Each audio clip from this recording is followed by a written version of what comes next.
Nimehamia mtaa wa 7. Baba, Kidogo tumepiga simu. Pigia visichana vyako. Hakuna. Baba, naomba mlipe hela yangu. Okay. Hela gani tukulipe? Ashindwe. Wewe na mke wako hapo mlichukua hela yangu. Mimi na mke wangu, mimi na mama yako. Wewe na mama.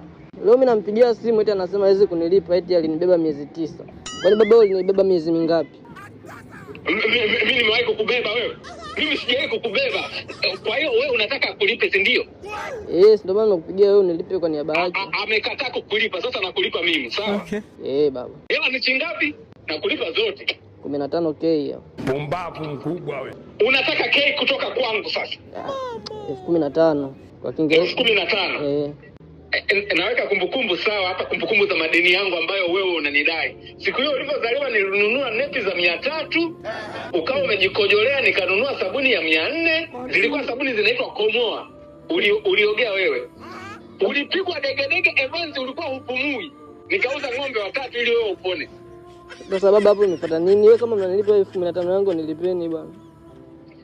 Kata huko alafu nitumie hiyo inayobaki. Wewe kwanza si nimekusomesha? Ndio. Sasa baba kunisomesha usilikuwa wajibu wako?